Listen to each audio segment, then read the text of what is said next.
I'm Mr. O, the owner of Top of the World Preschool. I want to welcome each one of you, as I believe you're part of a team of employees that are going to work together. All my life I wanted to have a business where employees would be respectful to each other, would be considerate of each other, and would work as a true team. That word is many times overused, but here we mean it. We want a place where it's joyful and we're not waiting for Friday. Every day should be a thank God is that day. The next thing we're going to go over is the Top of the World Preschool philosophy. Our philosophy is about teaching children and totally preparing them for elementary school. There is way too many for show schools, and I do not believe in that, and I don't want that to be our case. Education is something that we all well know. It's failing children left and right. Now, you may ask, can a preschool impact the education of a child that significantly this early in life? And the answer is absolutely so.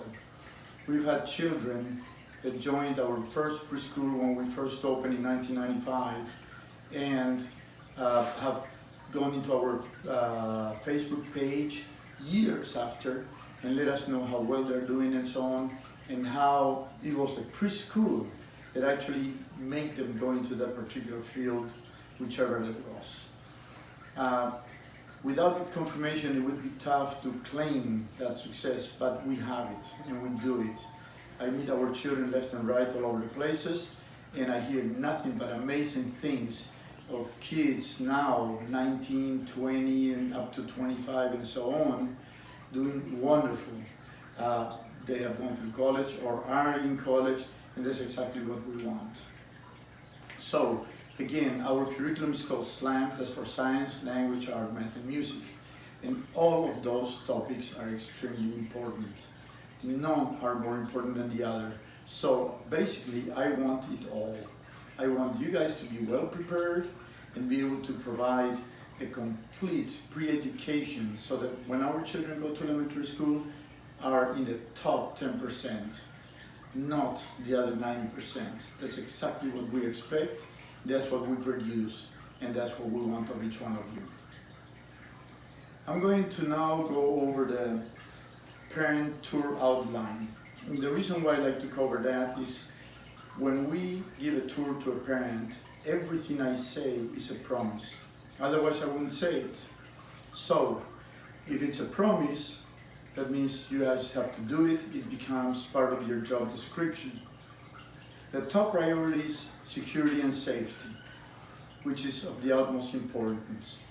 Now, the office clears everybody coming into the building, but there is occasions where the office personnel may not be there, and therefore you are the backup to our security and safety. So, if you see a person coming to your door asking for a child and you do not know that person, it is perfectly fine for you to respectfully, nicely say, "Sir or Mom, I'm sorry I don't know you, but I need the office to confirm that you are okay to pick up such a child." And believe me, if you do not do that, that parent will go to the office and complain why you released that child to a person that doesn't know you. So be very aware of that, and it is extremely important because we will never let the child go home with a person that is not supposed to be there. If a person that is for the first time coming into the preschool to pick up a child comes in, the office will clear that person, and we will bring that person to your classroom, introduce you to the person, and tell you this person is here to pick up such a child. Unless that happens, again, I emphasize, you must call the office. After, of course, you kindly tell the person you're going to do so. Accidents. I believe that most accidents, 99% of them, are avoidable. Do not let children stand up in chairs, get on top of tables, or do things that you know can hurt somebody, either the child himself or somebody else, such as throwing chairs, throwing toys, or anything like that. You have to always be vigilant of what's going on in the classroom. You cannot, for a second, turn your head away from the children. And I speak especially to to teachers that have to do diapering.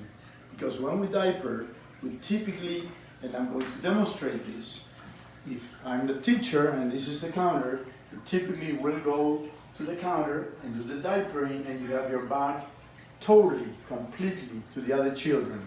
And the children can be doing something that's not supposed to happen. So you can kind of stand parallel to the counter and change the child. It makes it easy also for afterwards cleaning the child and so on. Okay? So again, never turn your head away from the children. If you need to talk to a parent before or after when they drop out a child, always it's fine to position yourself next to the parent, but again, in a position where you can actually see your whole classroom. Do not leave blind spots. And yes, occasionally turn to the parent so you establish eye contact with the parent as well. But very important, because that parent will appreciate the fact that you are watching the children, and that parent now knows that we watch his child as well, or her child. Okay? Very, very important.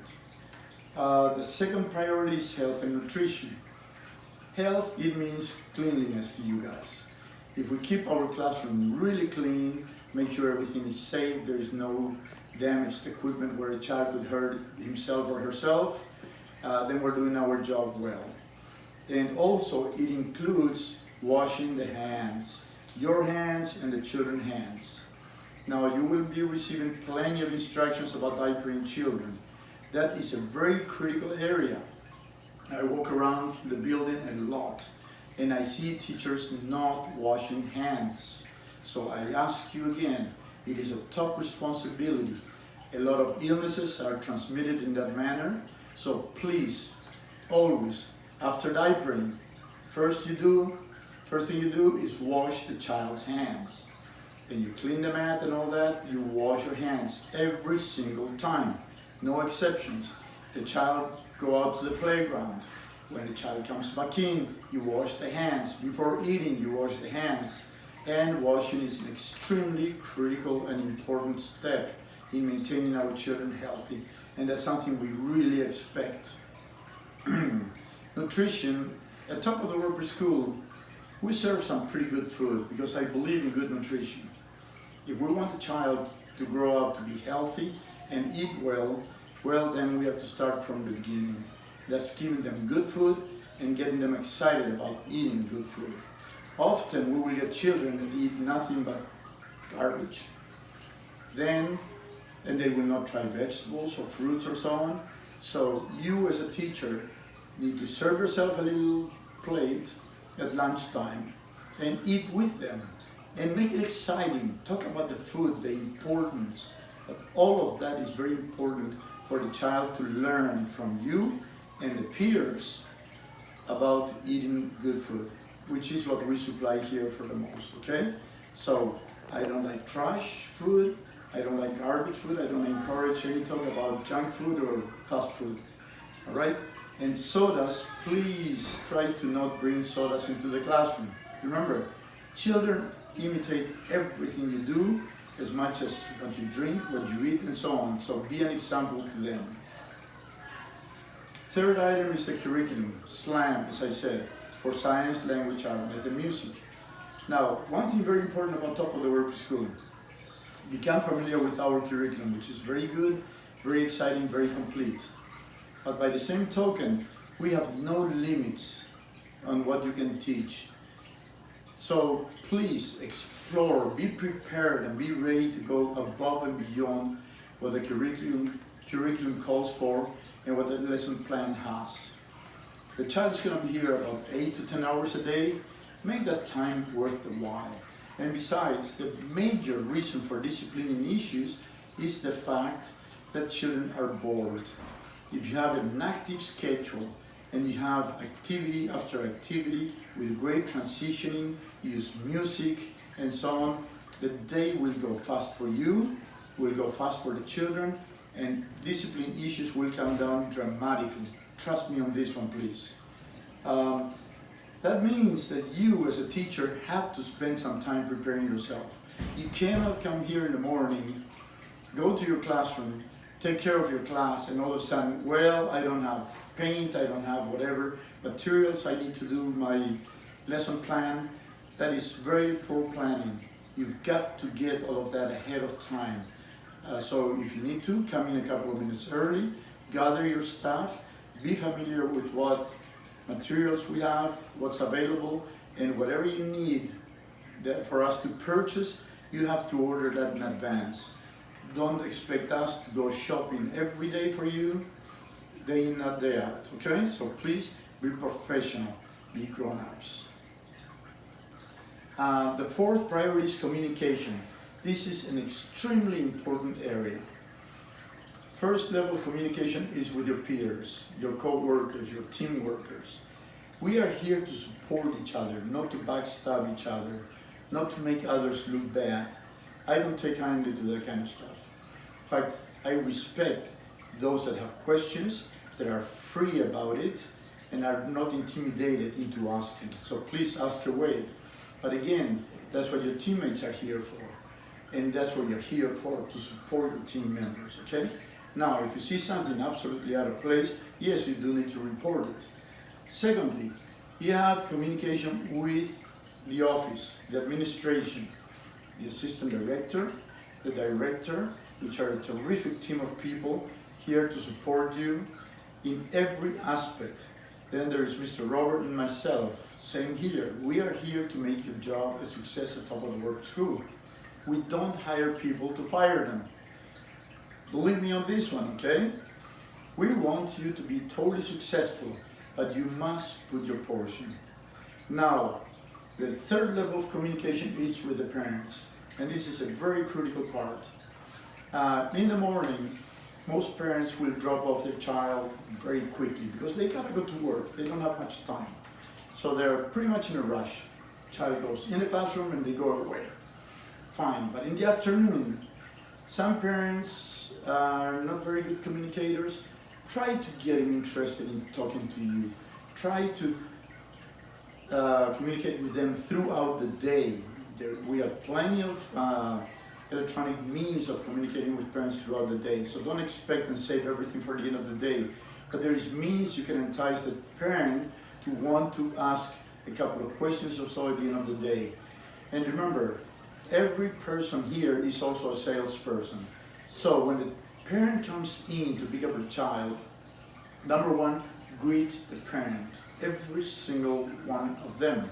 Hello, Mr. such and such, or Miss, or Mrs., or whatever, okay? But greeting is very important. We want to be cordial, we want to be respectful. And also, keep in mind, this is also part of education. We are teaching the children to be that cordial and respectful as well. If a child has had behavioral issues throughout the day, fine, address that. But keep in mind, typically when a child has behavioral issues, it may be 5 minutes, 10 minutes out of the whole day. The other 9 hours, 8 hours, the child was probably very well behaved. So focus on the behavioral issue very briefly, and also focus on the good part, and also give the parent a brief statement of what was done in the classroom that day. The parent comes in, as I said, in the morning, drops off the child, and you're lucky if you get a 15 to 20 second interface at a point. At pickup time, it can go from 30 seconds to maybe a minute, if that. So the parent impression of our school is developed in those few seconds throughout the day. They don't see the rest of the day. So unless we toot our own horns, okay, and communicate with the parents of what's happening, they have no reason to believe that we're just another crummy daycare and not the fine preschool that we are. So please understand, you are also a salesperson, and you must do amazing communication with parents, because that's what keeps the children here, and that's what keeps you employed. Okay?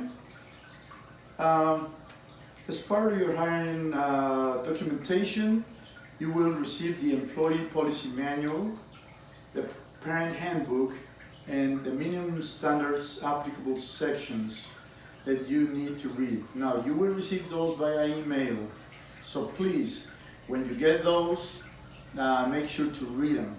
You have to know what the policies are that apply to you, because it's your job. That's what tells you what you're expected to do, what the rules are, and what you're not expected to do. Parent handbook, as I mentioned before, very important that you understand what the parents see in our policies. If you're not familiar with that, you may say something that is in contrary to what's written in our policy manual for the parents. So you have to understand what it is. Yeah, not very fun reading, but you must read it at least once. And honestly, it needs to be done every year. There'll be a refresher orientation every year to ensure you're up to date, especially if there is changes in policy, both to actually to all of the 3 documents, including the minimum standards. Now, minimum standards nowadays is a book about this thick, about 2 to 3 inch thick. We don't expect you to read the whole thing, so we will send you the applicable section to your class. If you're with infants, you'll be receiving the infant portion, and so on. So we don't want you to have to read the whole document, but again, this is what the state expects from you, and when the inspector comes in, believe me, they're going to expect you to know the rules that apply to you in regards to the state. So, one more time, it's important.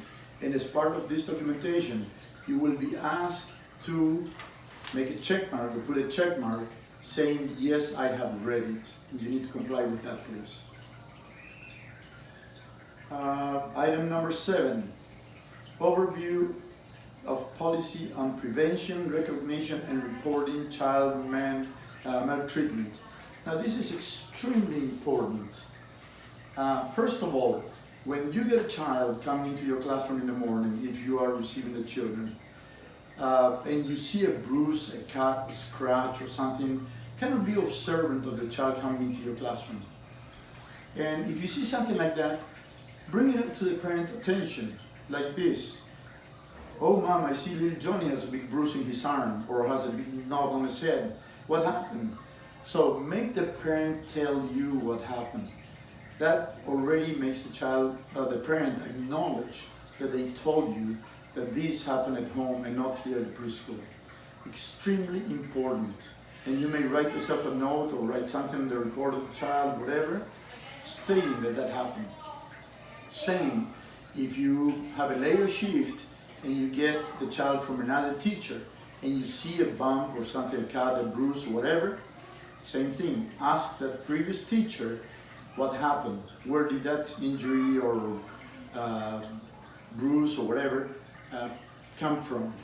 Because you should be receiving as well an incident report, because at the end of the day, if you're the one going to turn over the child to the parent, you're going to have to explain that to a parent.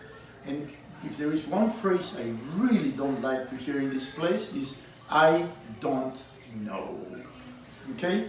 We're in the business of knowing. Now, I will never ask you to make up a story. No, at no time will I ever ask you to do that. But if you really don't know, that has to happen during the day. The second the incident happens, you have to call the office, report the incident, and say, hey, I didn't see exactly what happened, so it gives us time to investigate what happened so we can watch the cameras and so on. As soon as you know that something happened, something occurred, you need to kind of pay attention to the time and maybe the location of the child where this happened. Because that way we can go into our security system, look at the cameras, and focus on the particular time that we're talking about. It's easier if you tell us it happened within these 5 minutes than it happened today. We don't have to be watching 10 hours, 12 hours of video. Makes it so much more effective for us.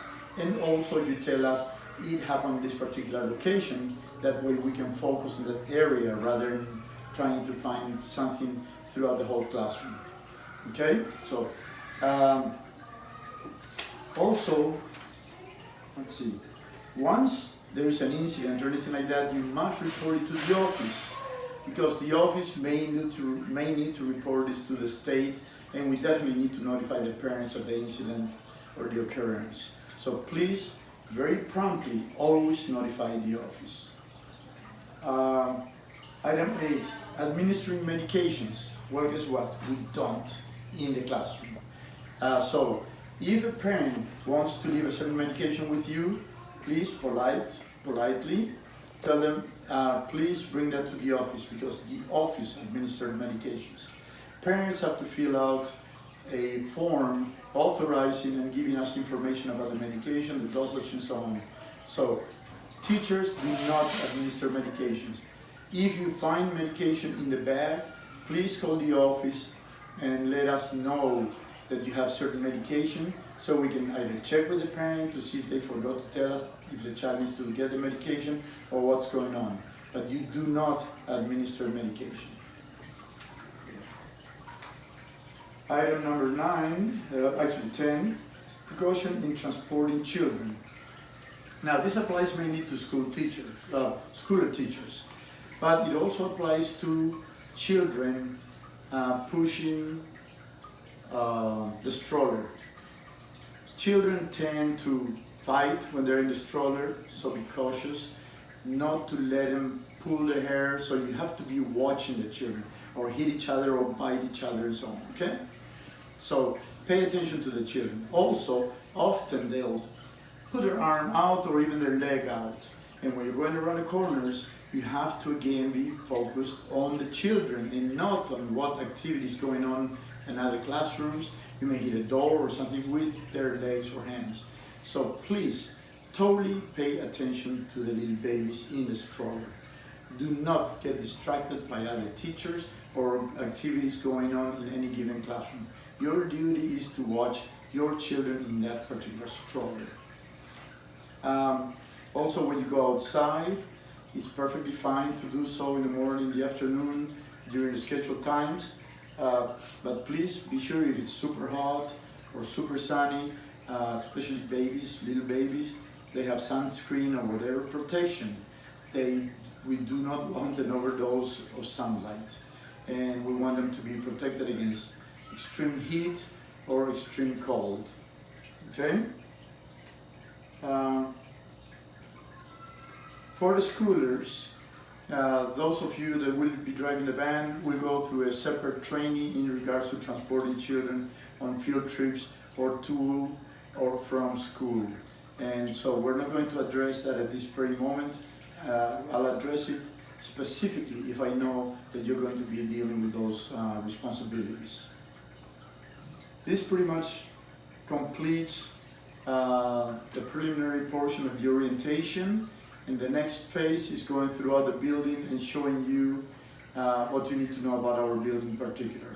Thank you. Go through building specifics. The first thing we need to understand is, in case of fire or evacuation, where do we take our children? And while we're out here, I'm also going to go over where to dump the trash, okay? And how to do it, because I like that to be, again, done properly, not make a big mess over here, okay? All right, first of all, I need to point toward the storm drain on the side of the roadway, and where we have the trash bin to the right of the storm drain. In that particular area, that's where we come out for evacuation. Now, while you are looking at the trash bin, it has two doors, and it has a pin that goes into the ground.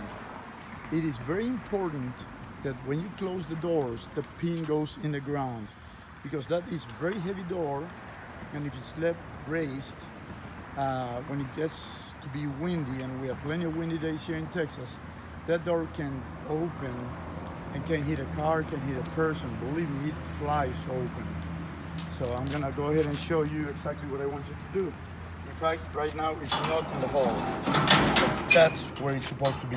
This latch does not necessarily always match because of ground motion here in Texas, but the pin will always work 100% of the time. Also, no need to open this particular door. This one can stay locked all the time.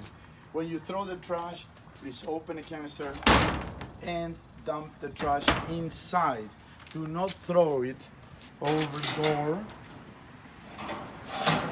just like that, because then it lands on top of the container, and we have raccoons, we have all kind of animals will get into it and make an absolute mess. And if I find out who did it, guess what? You'll have to come and clean it for a week. All right, now we're gonna go inside the building. As we go in, I'm gonna be showing you all of the peculiarities about the building, including the opening of the door, okay? All right, to access the building, you will be issued a key fob similar to this one. Now, when you go ahead and swipe the key fob on the box, then give it about a second before you pull the door. Do not try to pull the door and then swipe, because then you will only jam it. Okay, now let's go inside. Let's go inside the building. First thing I want to call your attention to is our pull boxes for the fire monitoring system. So the way this works, you lift the cover, then you pull down on this lever. Now, please, if you see children playing with this, get them away from that, because once this gets pulled, the fire department will come out no matter what, even if you call them and tell them there was a false alarm. And after a few times, they actually fine you if that happened, okay? Now, this is door priority number 1. So this is our main exit that we use to evacuate the building. And it is also the exit we use for our fire drills every single time, okay? Now, behind this sign, we have the second box that normally would be closed. But again, this is how you open this particular door, okay? Swipe the key fob on that box, okay? Now, the third item we're going to cover is the fire extinguishers. We have 3. This is right in front of the office. And the way you use a fire extinguisher, I'm gonna hold this here, is you pull it off the wall, pull the hose out, you break the plastic tab, pull the metal pin, then you grab the hose, then you press on this lever. Then you start going in a circular fashion from the outside of the fire into the center of the fire. Do not squirt the flames. They're only an illusion, so you want to get to the source of the fire, the material burning. All right? Again, I said there is 3 of those. This is the first unit, which is right outside the office. Now we're going to go to door priority number 3,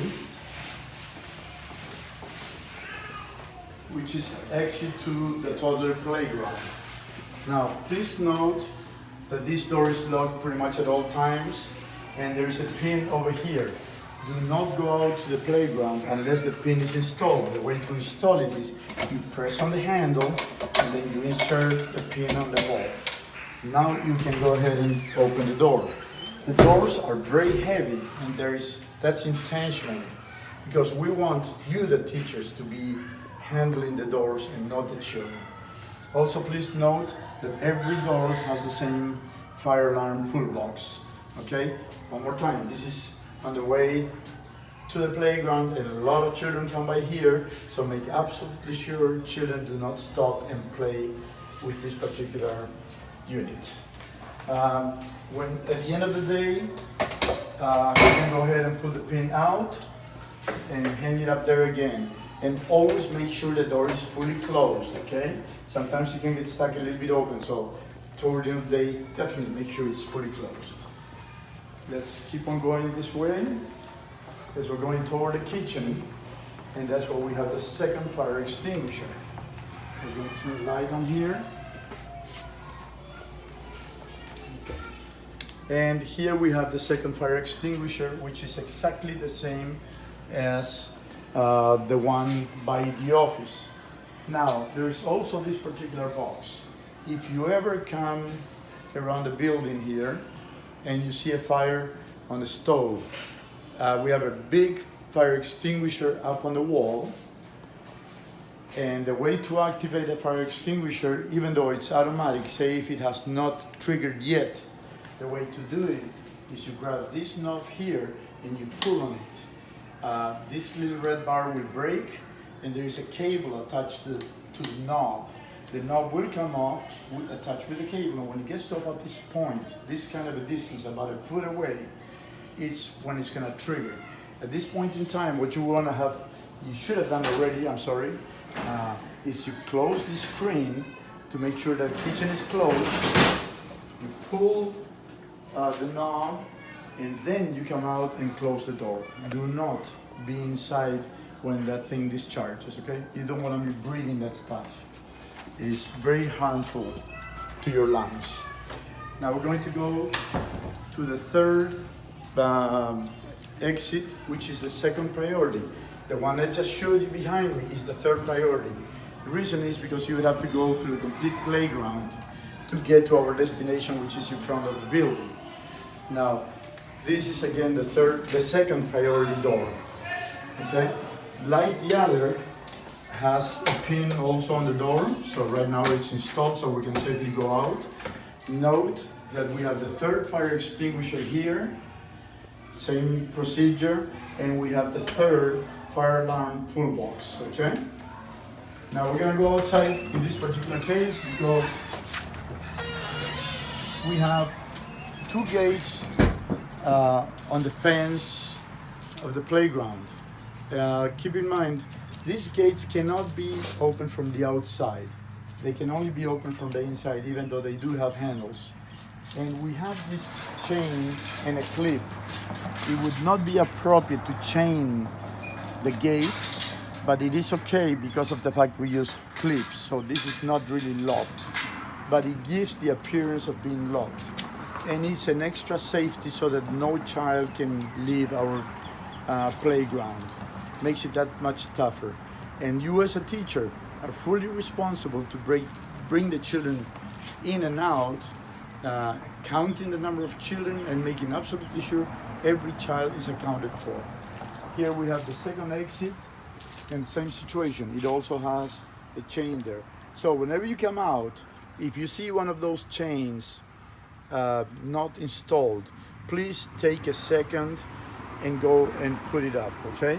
Because we do not want to have a single child leave this facility, ever. Now, going back into the building.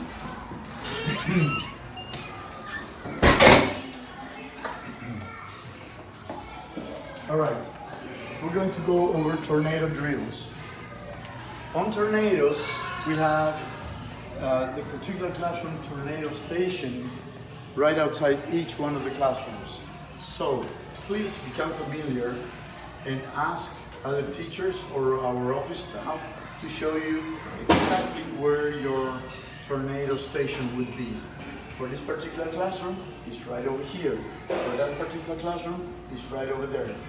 And the children would sit on the ground with their legs pulled up. Now, the only catch to this is infants. The teachers with infants will put all of the children into cribs and then come into the bathrooms. We can leave the door open, it's perfectly fine. But it is the safest area and we want to make sure we protect our babies. So the baby cribs have to be brought in before these two classrooms come out to their stations. But remember, tornado drill should be done in 2 minutes flat, which is plenty of time to roll the babies in here and yet bring your class out, okay? All right, the next thing we're going to cover is where we have materials. Let's see where we went through. But we haven't covered actually lockdown procedures, okay? We're going to cover the lockdown.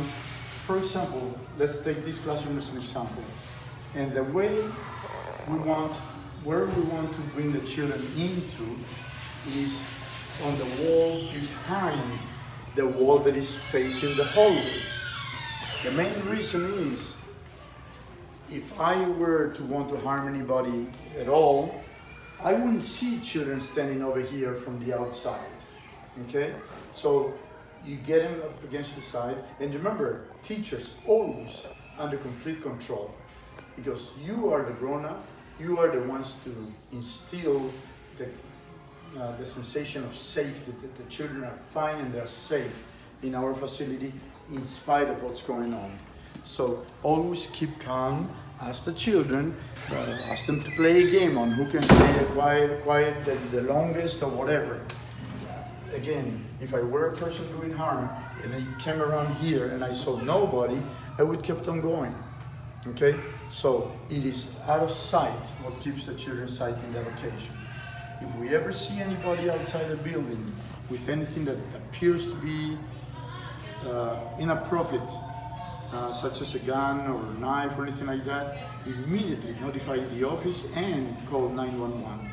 I mean, waste no time if there is any doubt at all, okay? All right, next we're gonna go over supplies around the building. This is our pantry right across from the kitchen. And this is where you're gonna find paper plates, cups, paper towels, silverware, and above all, trash cans that you guys use in large amounts. Typically I suggest go ahead and take 5 at a time for the whole week, and then just pull from the bottom so you don't have to be making a trip every single day, okay? Perfectly fine with that. I encourage doing food preparation and experiments and some cooking projects in your classroom, but if you do so, make absolutely sure that you tell Miss LaShonda, who's our chef, to order the food in advance. She orders on Tuesday, picks it up on Wednesday. So if you have something planned for Monday, you have to do that a week ahead, not 2 days before your project, because it's not gonna happen, okay? And we really want you to do those kind of projects. But again, be responsible and considerate of other people's jobs. This is our teacher's lounge and supply room as well. So you can see here we have quite a bit of construction paper, paint materials and art stuff, all kind of different craft materials. And one of the things, we have a nice laminator. I'll be more than happy to help you laminating things if you need to. So there's quite a bit of stuff here. Also, we have a small refrigerator where you can go ahead and bring your lunch if you want to have your lunch here. In the kitchen we have microwave, so you can heat it up or get it taken care of, okay? But one thing I really emphasize here is please, please, please, when you're done using some amount of material, for example, glitter, once you've taken what you need, put it back. We're not your mommies, we're not here to babysit teachers. Be respectful of others, because they want to be able to find it quickly and find it nice and neat and not a big pile of garbage, okay? So be extremely considerate, as I said before, of your co-workers. All right, next we're gonna go to the laundry room, which is where the cleaning supplies are. All right. Uh-oh, I may have to do that later because the lights are not working. We have a little mechanical problem here. So we're going to go, I will make a little addendum to this part, okay? Also, in the lab, we started our program over here in the lab. Now, especially for the older children, 3, 4, and 5, I encourage teachers, even earlier ages, okay? Especially in the afternoon, bring the children in here.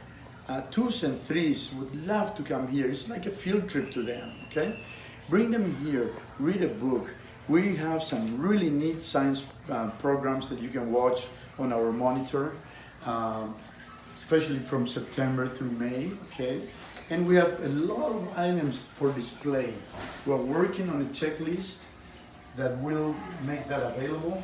This is for hands-on. It's not here to collect dust.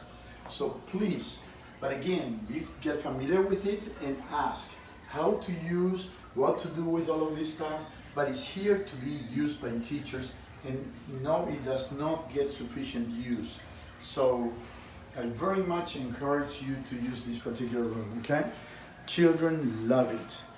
Now, lastly, you need to ask the office where to locate diapering gloves and some other supplies, okay?